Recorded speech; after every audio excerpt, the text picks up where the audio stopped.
오늘의 말씀은 산상수훈이라고 일컬어지는 예수님의 가르침의 일부분입니다. 예수님께서 따르는 제자들과 또 무리들을 데리고 산으로 올라가셨어요. 그곳에서 사람들을 가르치기 시작하십니다.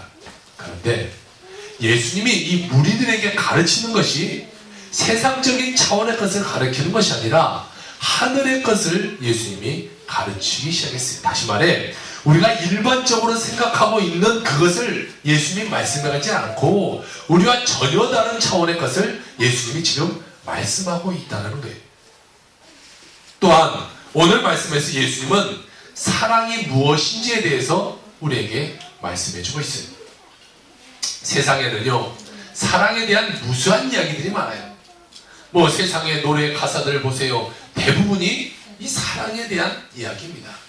또 뭐 TV 드라마를 보세요. 대부분의 이야기들이 사랑에 빠지면 이야기가 되지 않을 정도로 사랑이라는 단어는 굉장히 흔한 단어고 누구나 다 사랑 이것은 다 아는 단어예요. 18세기에 이미 바람둥이로 알려져 있던 카사노바라는 사람이 있었어요. 뭐 이런 사람들에게 사랑을 물어본다면 이 사람은 엄청나게 뭐 사랑에 대해서 할 말이 많겠죠. 학창시절에 보면 소위 뭐 연애 박사라는 사람들이 있어요. 그렇죠? 친구들이 그 친구들이 가서 야 이건 어떻게 해야 되냐? 내가 저 여자를 좋아하는데 저 남자를 좋아하는데 이걸 어떻게 하냐? 하면 그 친구들이 뭐 이렇게 하고 저렇게 하고 막 이야기를 해주는 친구들이 있어요. 그러면 친구들은 그 얘기 들으려고 막 모여서 막 같이 이야기 듣고 막 그렇죠. 막 아주 사랑에 대해서 뭐 다 아는 것처럼 막 이야기. 그런데 지나고 보면 뭐 그들이나 우리나 다 똑같이 사랑에 대해서 잘 모르지 그 아이들이 뭐 얼마나 사랑에 대해서 잘 알겠어요. 서툴든지 익숙하든지 간에 모두에 대해 우리는 사랑에 대한 경험이 있죠. 그리고 사랑에 대해서 뭐 한마디 하나 오면 여기 뭐 누구나 다 사랑에 대해서는 다 한마디씩 할 수 있을 정도로 사랑이라는 것은 다 잘 압니다. 예수님 당시에도요 이 사랑에 대한 가르침들이 있었죠. 예수님은 세상 사람들이 말하는 사랑이 어떤 건지를 먼저 말씀해주고 있어요. 그때 사람들은 사랑에 대해서 어떻게 생각했냐? 내 이웃을 사랑하고 원수를 미워해라 이렇게 그들은 가르쳤어요. 아니 이웃을 사랑하고 원수를 미워해라 솔직히 우리 마음에 좋아요. 나를 괴롭히고 나를 힘들게 한 사람 그 사랑을 사랑해라 보다 그 사랑을 차라리 미워해라 그러면 뭔가 우리 마음에 좀 속이 시원할 것 같아요. 그때 시절에는 그렇게 가르쳤어요. 이것이 일반적인 그때의 사랑에 대한 가르침이었죠. 그런데 문제가 있는데 문제는 그것은 하나님이 가르치는 사랑의 모습이 아니다라는 것이죠. 성경에는 이웃사랑에 대해서 가르치고 있습니다. 레위기 19장 18절에 보니까 원수를 갚지 말며 동포를 원망하지 말며 내 이웃 사랑하기를 내 자신과 같이 사랑하라 나는 여호와다 이렇게 말씀하고 있어요. 하나님께서는 이스라엘 백성들에게 원수를 갚지 말고 내 자신과 같이 이웃을 사랑해라 이렇게 가르치고 있어요. 아니 원수를 미워해라 이렇게 배웠는데 예수님이 갑자기 원수를 사랑해야 된다 이렇게 말씀해주고 있다는 거죠. 그런데 유대인들은 그 말씀을 받아들이기가 힘들었어요. 왜? 원수를 미워해라 이것이 좋은데 갑자기 사랑하라고 하니까 이것이 혼돈이 된 거예요. 그래서 그들이 어떻게 했냐? 아 그러면 우리는 사랑의 이 대상을 제한하자 이렇게 생각했어요. 그래서 사람은 이 정도의 바운드를 정해놓고 그 안에 있는 사람만 우리가 사랑하자. 그 사람들의 사랑의 둘레는 뭐였냐? 유대인에게 국한시켰어요. 유대인들 그리고 이방인들은 이 밖으로 보내서 이것은 사랑해야 될 대상이 아니야 이렇게 해놨어요. 그러니까 유대인 같은 민족 이것만 의미하는 거죠. 그리고 하나님께서는 원수를 갚지 말라라고 했는데 유대인들은 원수는 미워야 될 대상으로 그들을 가르쳤죠. 사람들은 계속해서 그렇게 들어왔어요. 그러니까 사랑해라 해도 내 유대인들만 사랑하고 이방인들은 원수야 원수는 사랑할 것도 없어 이렇게 가르침을 받았던 거죠. 그런데 예수님께서는 세상 사람들이 말하는 사랑에 대해서 말하지 않았어요. 하나님께서는 사랑에 대해 사람들에게 어떻게 가르쳤냐? 오늘 본문 45절에 보니까 이같이 한즉 하늘에 계신 너희 아버지의 아들이 된다 이렇게 말하고 있어요. 너희가 이렇게 해야 하나님의 아들이 될 거야. 그러면 어떻게 해야 되냐? 그것을 알아야 되죠. 예수님께서 말씀하시는 사랑은 세상 사람으로 지켜야 될 사랑이 아니라 하나님의 아들로서 너희가 이런 사랑을 해야 돼 라는 것을 말하고 있는 거예요. 세상 사람들은 그렇게 사랑한다고 하지만 너희들은 하나님의 아들이니까 다른 사랑이 있어야 돼. 세상 사람과 똑같은 사랑이 있다면 너희는 그건 진정한 사랑이 아니야 라고 가르치는 거죠. 생각해보면요, 예수 그리스도는 이 세상에서 말하는 연애 박사와는 차원이 달라요. 우리를 만드시고 우리의 모든 것을 알고 계시는 분이 우리 예수님이기 때문에 세상에서 말하는 그 사랑의 소리를 기울이는 것보다 예수님이 말하는 그 사랑의 소리를 기울일 때 우리에게는 진정한 사랑이 무엇인지를 깨닫게 되는 거죠. 훌륭한 사랑의 전문가의 가르침을 따라서 살아가는 것이 예수님의 제자인 기독교인이고 그 예수님이 훌륭한 사랑의 선생님이 되게 되는 거죠. 오늘 말씀을 통해서 하나님의 자녀들이 하는 사랑은 세상과 어떻게 다르고 하나님은 하나님의 사랑의 법을 따르는 이들에게 어떻게 대해주는지에 대해서 오늘 예수님의 가르침을 우리가 같이 받도록 하겠습니다. 첫 번째는요, 원수를 사랑하라 라는 거예요. 예수님은 너희들이 하나님의 자녀라면 이렇게 하라라고 말씀하시는데 뭐냐? 너희 원수를 사랑하며 너희 박해하는 자를 위하여 기도하라 이렇게 말씀하고 있어요. 이 말씀을 보면요, 원수를 사랑하라고 말하면 예수 믿는 사람들에게도 원수가 있다는 거예요, 없다는 거예요? 지금 있다라는 것을 전제하고 있죠. 예수 믿어도 원수가 있을 수 있다는 거예요. 예수를 믿어도 나를 박해하는 자가 있을 수 있다라는 거죠. 예수를 믿는다고 해서 원수나 박해하는 자가 싹 없어집니까? 여러분들 예수 믿으니까 여러분 원수 없습니까? 미워하는 사람 없습니까? 아우 저 사람은 정말 막 어떻게 됐으면 좋겠어 이런 사람 없어요? 나를 괴롭히는 사람 없어요? 나를 힘들게 하는 사람 여러분 없어요? 있어요. 그러니까 예수 믿어도 나의 원수가 있어요. 늘 어려움을 주는 사람이 있어요. 힘들게 하는 사람이 있어요. 예전에 이 텔레비전에 보니까 이 장수 오락 프로그램이 있었어요. 할머니 할아버지들이 나와서 이렇게 하는 그런 장수 퀴즈 프로그램이 있었죠. 여러분들 다 기억하시겠지만 갑자기 할머니 할아버지가 시골에서 이렇게 서서 뭐 누구야 부른 다음에 옆집은 세탁기 샀더라, 아들이 세탁기 사서 보냈다더라, 뭐 이런 건 들었죠. 꼭 사오라는 것은 아니야. 그런데 뭐 세탁기가 좋더라, 뭐 이런 거 얘기하는 것을 봤어요. 자, 그 프로그램에 보면 이 할머니 할아버지가 또 나와서 퀴즈를 푸는 그런 이 장면도 있었어요. 이쪽에서 피켓을 딱 들면 저쪽에 계신 분이 그 피켓을 보고 상대방에다 설명해서 그것을 맞추는 거죠. 자, 할머니하고 할아버지 한 분이 나왔어요. 그래서 할머니 뒤쪽에서 이 피켓을 딱 들면 할아버지가 그것을 보고 할머니한테 설명을 하고 할머니는 그것을 맞추는 거죠. 그 뒤에서 피켓이 딱 들어졌는데 뭐라고 써있었냐? 천생연분 이렇게 써있었어요. 그러니까 이제 할아버지가 그것을 보고 할머니에게 설명하는 거예요. 그러면 이제 할머니가 맞추는 거죠. 할아버지가 설명합니다. 할머니, 여보, 당신하고 나와의 관계가 뭐예요? 이렇게 물어봤어요. 뭐라고 대답했겠어요? 웬수요? 이렇게 대답했어요. 여러분 반짝이 난리가 났어요. 웃음바다가 됐어요. 아니 두 글자가 아니고 네 글자. 그러니까 뭐라고 했겠어요? 평생 웬수 이렇게 말했어요. 이 할머니에게는 이 할아버지가 평생 웬수예요.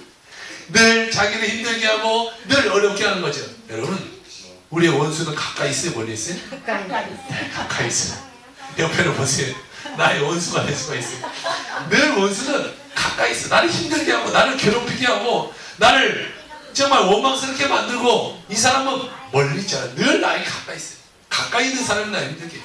요즘 뭐 TV 봐도 뭐 고발하고 이런 사람들 보면 멀리 있는 사람이 아니죠. 늘 가장 측근에 있는 사람, 그 사람이 비리를 폭로하고 이렇게 되는 거죠.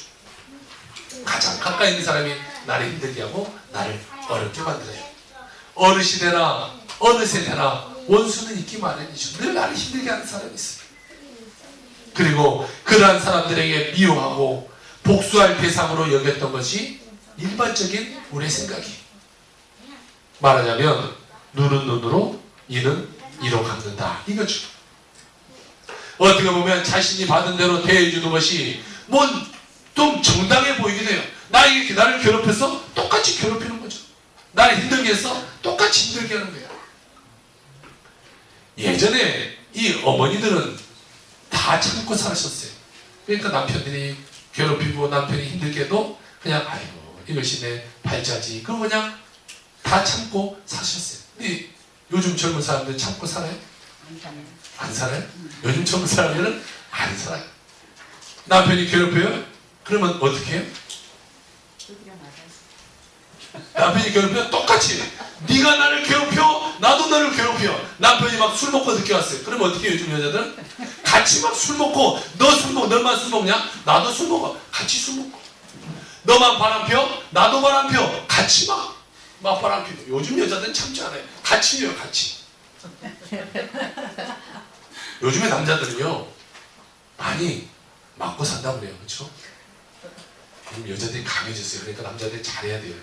안 맞고 살려면 잘해야 됩니다. 이 남자분들 많이 계시는데 부인한테 잘하기 바랍니다. 세대가 바뀌었어요. 옛날 같은 세대가 아니라 이제는 맞는 남자들이 많고 쫓겨나는 남자들이 많아요. 예전에는 남자들이 잘못하면 여자들이 그냥 참고 살았지만 요즘은 이 남편이 잘못하면 어떻게 해요? 남자 쫓아내요. 이제는. 예전에는 부인 쫓아냈는데 요즘은 남자를 다 쫓아내고 그 집은 이제 부인이 다 차지해요. 그러니까 남자들이 잘해야 돼요. 예, 신혼부부 잘해야 됩니다. 잘해야 돼요. 아침을 쫓겨날 수가 있어요. 다 부인한테 잘해. 자, 예전에는 참고 살았죠. 요즘은 다 이에는 눈에는 눈 이런 식의 삶을 살아요. 그러니까 예수님의 가르침이 예전도 마찬가지고 지금도 마찬가지고 솔직히 받아들이기가 좀 어려워요. 원수를 사랑하라 이 말을 받아들이기가 힘들다라는 거예요. 원수 똑같이 해라 그러면 좋아요 그냥 똑같이 해버리죠 이러면 되는데 원수를 사랑하라 이게 굉장히 우리가 받아들이기가 힘들다는 거예요. 근데 예수님은 반대로 가르쳐주고 있어요. 세상 사람들이 그렇게 말한다고 할지라도 하나님 아버지로 준 하나님의 아들은 원수를 사랑하고 박해자를 위해서 기도해라 이렇게 말해주는 거죠. 여러분 원수를 위해서 기도해 줄 수 있는 거 저희는 쉬운 일이 아니에요. 여러분 돈 떼먹고 도망간 사람 그 사람을 위해서 기도해 주는 거 쉬운 일이 아니죠. 내 사업을 쫄딱 망하게 하고 도망간 사람 그 사람을 위해서 기도해 주는 거 여러분 이거 쉬운 일이 아니에요. 그런데 주님은 우리에게 그렇게 하라고 말하고 있어요. 원수를 사랑하라 박해자를 위해서 기도하라. 그러면 예수님께서 뭐라고 말하냐? 너희들에게 그렇게만 말하는 것이 아니라 내가 샘플로 보여줄게. 그러면서 예수님의 사랑을 보여줘요. 뭐라고 말하냐? 하나님이 그 해를 악인과 선인에게 비추시며 비를 의로운 자와 불의한 자에게 내려주시니라 이렇게 말하고 있어요. 하나님은요 악인이 누군지 선인이 누군지 다 잘 알고 있어요. 아이들이 부르는 이 크리스마스 노래만 들어도 산타 할아버지는 알고 계신데 누가 착한 애인지 나쁜 애인지 산타 할아버지도 알고 계시는데 예수님이 모르겠어요? 누가 착한지 나쁜지 여러분들이 여기 지금 앉아 계시지만 여기서 누가 착한지 나쁜지 속에는 어떤 마음을 갖고 있는지 예수님은 아신다 모르신다? 다 알고 계신다는 거예요. 자, 그러니까 누가 불의한지 나쁜지 우리는 잘 모르지만 예수님은 다 알고 계세요.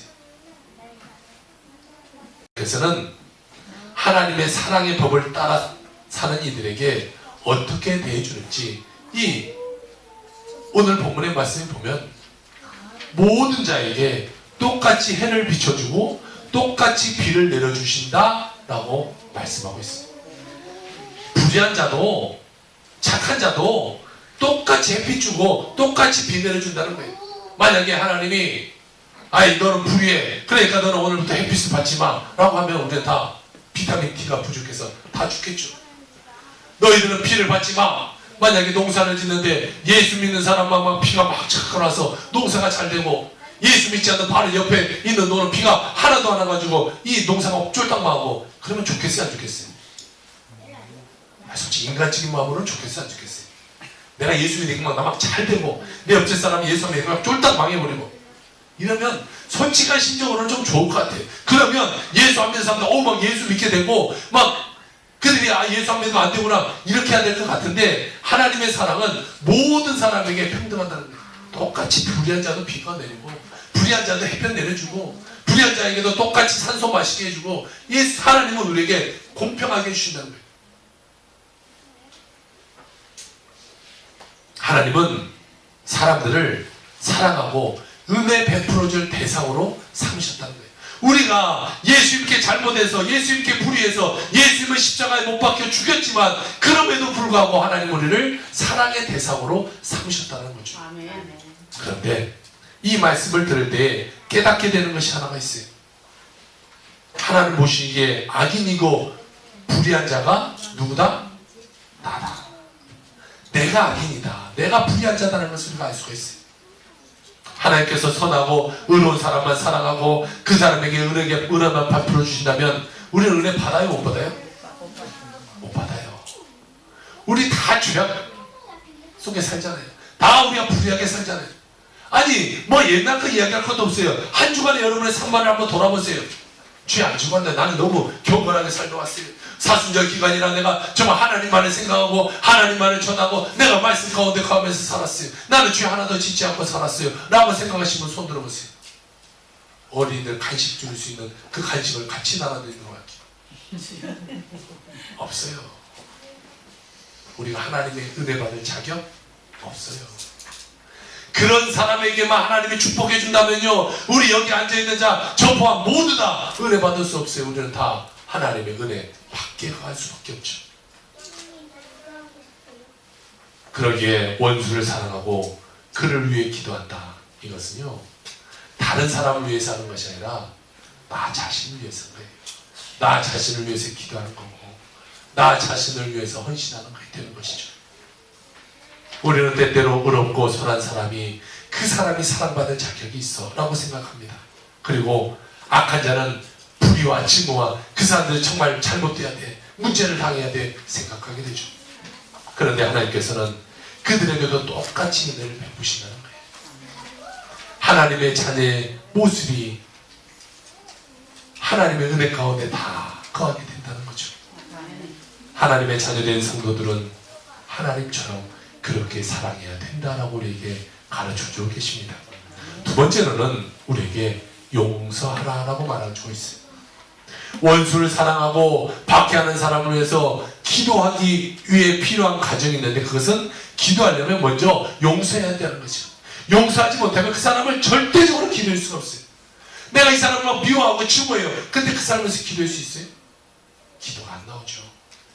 아까 할머니가 말했던 이 평생 왼수, 천생연분을 설명하려고 했지만 평생 왼수가 된 그 남편을 용서하지 못한다면요, 기도해 줄 수 없죠. 여러분이 주위에 있는 그 평생 왼수를 위해서 기도하려면 우리가 용서해 줄 수 있어야 기도할 수 있는 거죠. 예수님께서는 제자들을 가르쳤던 것 같이 십자가에서 그 사랑을 몸소에게 보이셨어요. 예수님이 직접 우리를 위해서 십자가 달려 돌아가심으로 인해 너희도 이렇게 사랑하라 라고 가르쳐주게 된 거죠.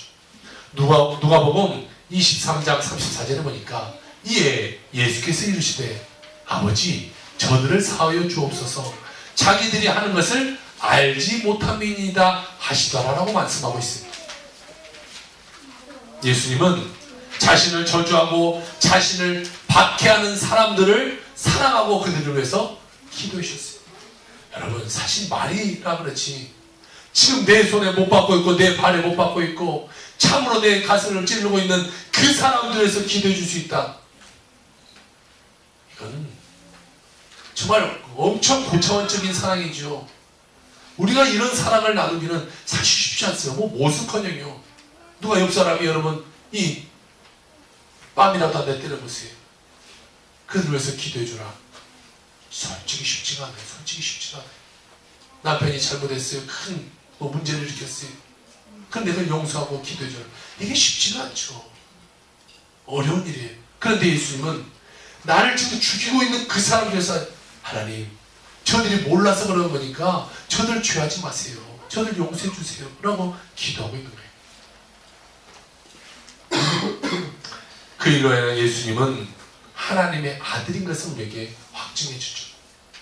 그러면 우리가 이렇게 말할 수 있어요. 아이, 그건 하나님이니까 당연하죠. 예수님이니까 할 수 있는 거지. 아이, 우리 인간이 어떻게 그렇게 할 수 있어요? 성경에 보면 사도행전에 스데반 집사가 나와요. 이 스데반 집사는 예수를 전한다는 것 때문에 잡혀가서 지금 돌에 맞아서 죽어가고 있는 장면이 나옵니다. 그는 아무런 잘못이 없었어요. 인간적인 잘못이 없었어요. 예수를 전한다는 것, 그 한 가지 때문에 지금 사람들에게 돌 맞아 죽고 있어요. 그런데 그가 죽어가는 가정 가운데 그는 예수님과 같이 기도해요. 사도행전 7장 60절 우리 같이 한번 읽어볼까요? 시작. 무릎을 꿇고 크게 불러 이르되 주여 이 죄를 그들에게 돌리지 마옵소서. 이 말을 하고 자니라. 지금 죽어가고 있는 가운데 하나님, 이들의 죄를 이 사람들에게 돌리지 마세요. 이들에게 죄를 묻지 마세요. 라고 하면서 돌을 맞아 죽어갔다는 거죠. 박해를 당하는 순간 자기 자신을 위해 기도한 것이 아니라 도리어 박해하는 원수와 같은 사람을 위해서 기도해 줬다는 거죠. 그리고 그들을 용서해 주실 것을 하나님께 그는 구합니다. 로마서 12장 19절에서 21절에 보니까 이런 말씀이 있네요. 내 사랑하는 자들아, 너희가 친히 원수를 갚지 말고 하나님의 진노하심에 맡기라. 기록되었으되 원수 갚는 것이 내게 있으니 내가 갚으리라고 주께서 말씀하시리라. 내 원수가 줄거든 먹이고 목마르거든 마시게 하라. 그리함으로 내가 숯불을 그 머리에 쌓아 놓으리라. 악에게 치지 말고 선으로 악을 이겨라. 라고 말씀하고 있습니다.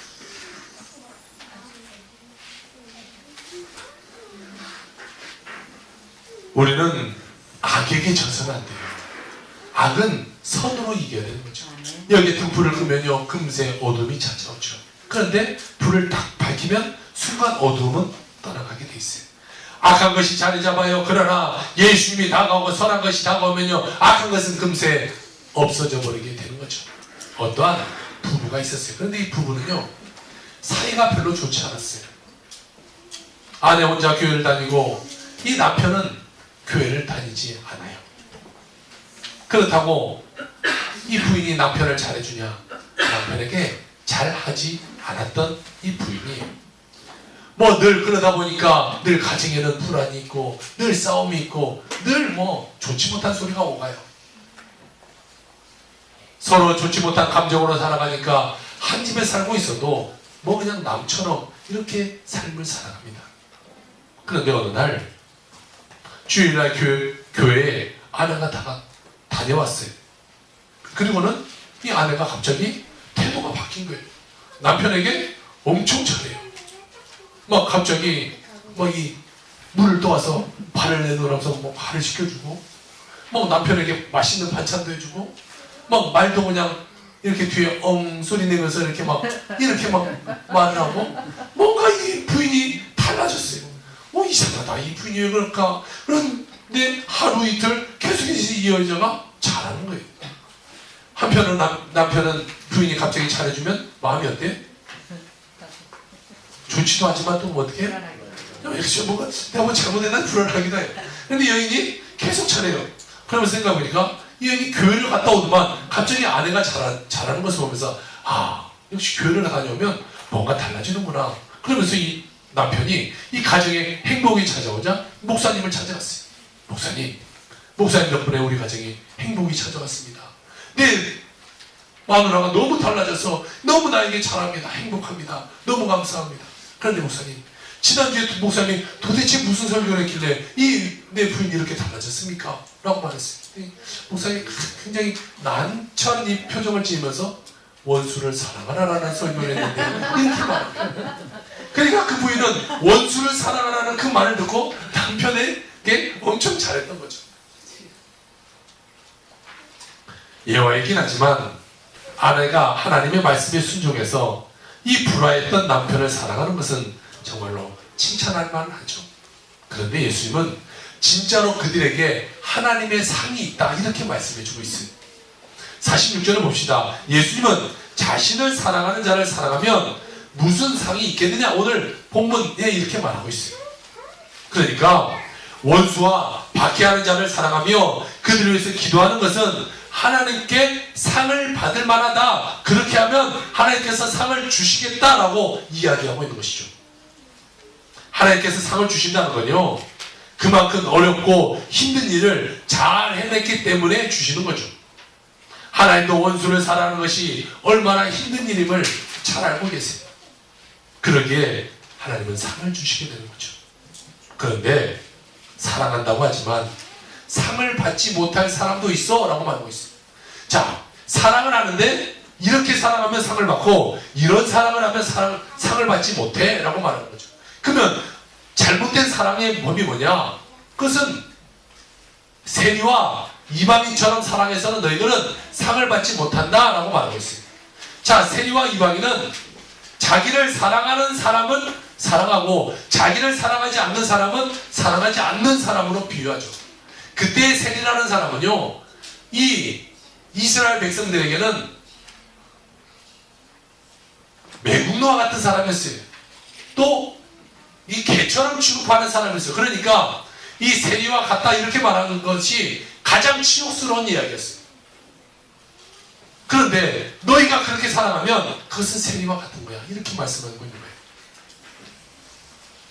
자기끼리만 사랑하고 다른 사람을 사랑하지 않는 것, 세리들도 하는 사랑은 상받지 못한 거야 이렇게 말하고 있는 거죠. 예수님은 이어서 이방인과도 비교하는데 너희 형제에만 무난하면 남보다 더한 것이 뭐냐? 야, 이방인들도 다 그렇게 해. 친한 사람에게는 이방인도 다 인사하고 그들에게는 잘해. 그러나 친하지 않은 사람에게 이방인도 그렇게 하지 않아. 그런데 너희가 그렇게 똑같이 하면 뭐 하나님의 자녀라고 말할 수 있어? 이렇게 지금 예수님이 말씀하고 있는 거죠. 우리가 하나님의 아들, 하나님의 자녀임을 되고 있음을 드러나는 것은요, 우리의 사랑의 영역이 점점 더 넓어져야 되는 것을 의미하고 있어요.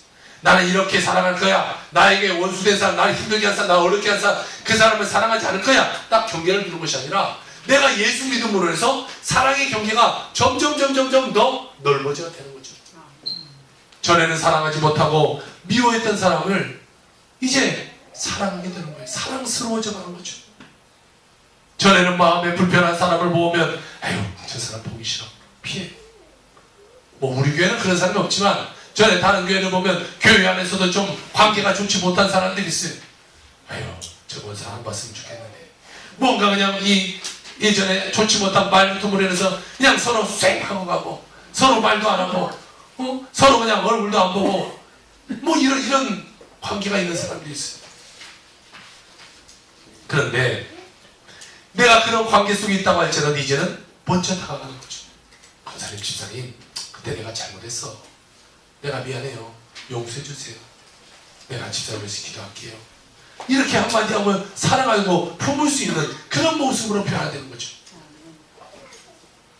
살아가면 살아갈수록 사랑하는 사람들이 많아져야 되지. 살아가면 살아갈수록 원수가 많아지는 그런 삶을 살아서는 안 되는 거죠. 그런데요, 반대로 살아가는 사람들이 많아요. 점점 사랑하는 사람들이 줄어드는 사람들이 많아요. 계속해서 원수가 만들어가는 거예요. 사귐의 영역이 점점 줄어들어요. 우리가 사랑에 대해서 그런 사람들은 한번 점검해봐야 돼. 내 사랑이 어떠나.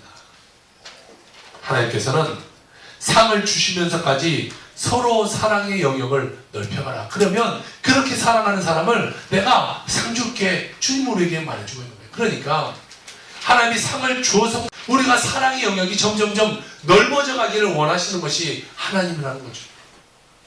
기도의 대상이 많아지기를 원하는 거예요. 그래서 하나님의 자녀가 잘 되기를 원하는 것이죠. 아멘. 사랑하는 성도 여러분, 여러분의 삶을 살면 살수록 여러분의 주변의 사람들을 더욱더 품을 수 있는 풍성한 삶을 사는 여러분의 삶이 되길 주여러분으로 축원을 드립니다. 아멘. 삶을 살수록 막 옆집과 원수가 되고 윗집과 원수가 되고 이런 삶에 대해서는 안 되는 거죠. 세 번째로는요, 예수님의 사랑법이에요.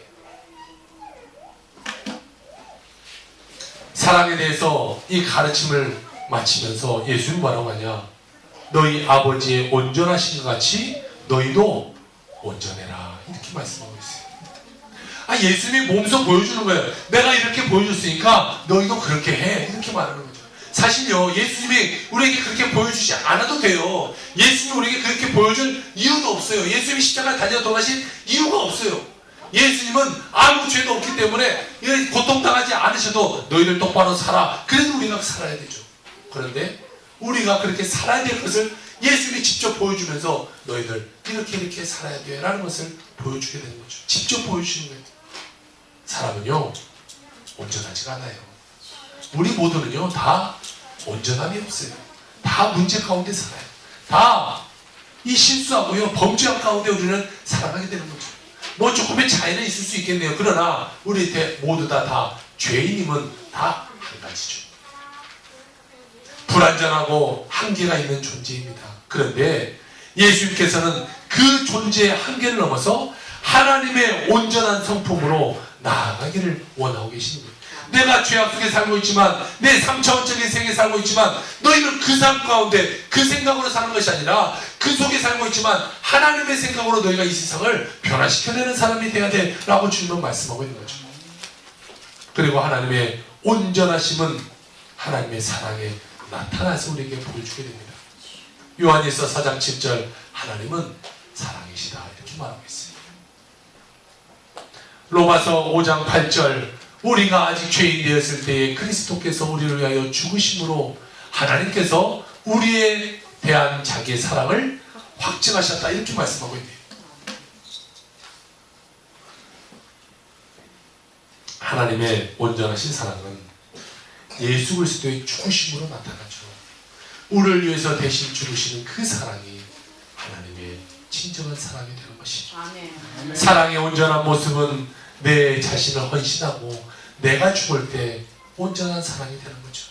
부부 가운데도 늘 내가 맞다고 서로 싸우면 그 가정이 무슨 행복이 있겠어요? 서로 져주는 삶이 있을 때, 서로 양보하고 서로 안 맞자 물러나는 삶이 있을 때 그 가정이 행복하게 되는 거죠. 우리는 우리의 온전함을 어디서 찾으려 하는지 한번 생각해 봐야 돼요. 물질적인 것에서 찾고 있습니까? 세상에서 우리의 온전함을 찾아가고 있습니까?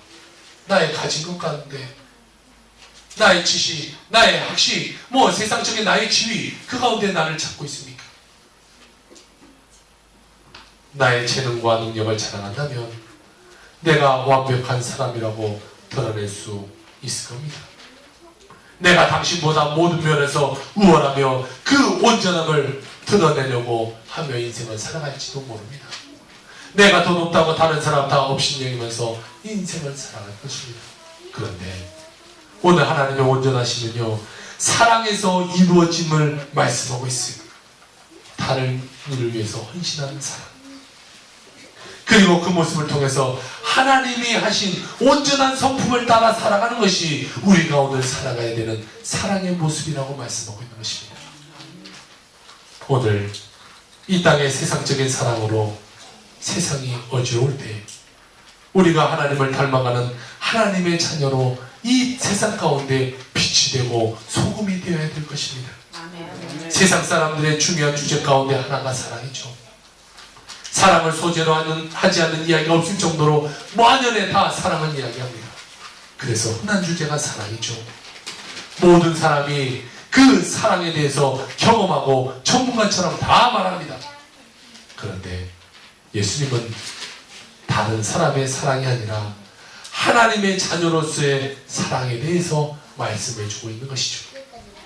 하나님의 온전하심을 닮아가시는 사랑, 그 사랑이 우리가 실천해야 될 사랑이라는 것입니다. 예수님을 믿는 사람들에게도 원수가 있어요. 박해하는 자가 있어요. 우리 가운데 이러한 태상이 반드시 있을 수 있어요.